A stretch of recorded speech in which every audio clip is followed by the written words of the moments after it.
په شپږ څلوېښتم پوډکاسټ کې د افغانستان د جمهوري دولت ولسمشر نوې او مهمې څرګندونې کړې دي. محمد اشرف غني ویلي د هلمند د اوبو شخړې بنسټ انګریزانو ایښی، خو څنګه او نور یې په اړه څه ویلي. بشپړ جزئیات په ویډیو کې تر پایه وګورئ. پتمنو لیدونکو ستړي مشئ. د افغانستان د ولسواک نظام ولسمشر په خپل شپږ څلوېښتم پوډکاسټ کې ویلي د افغانستان او ایران ترمنځ د هلمند د اوبو شخړې بنسټ د 19مې پیړۍ د انګلیسي استعماري سیاستونو له امله رامنځته شوی دی.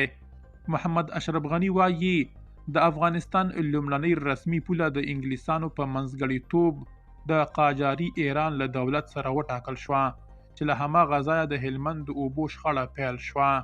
د ښاغلي غني په وینا انګلیسي افسر ګولډشمیټ د ایران د نفوذ له ویرې یا ښایي د مالي امتیازاتو له امله سرحد داسې رسم کړ چې د هلمند سیند منځ یې د پولې کرښه وګرځوله چې ناعادلانه و.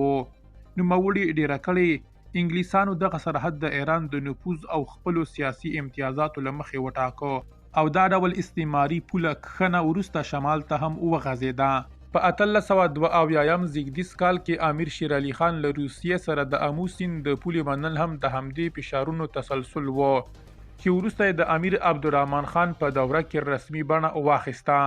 هغه یادونه کړې چې دا شخړه بالاخره د محمد موسی شفیق په وخت کې په 1451 لږدیز لمریز کال کې د هلمند د اوبو تړون له لارې په حقوقي ډول حل شوه. د دغه تړون له مخې افغانستان هوکړه وکړه چې ایران ته هر کال 820 میلیونه میټر مکعب اوبه ورکړي او ایران د افغانستان د اوبو د بشپړ حاکمیت حق په رسمیت وپیژاند.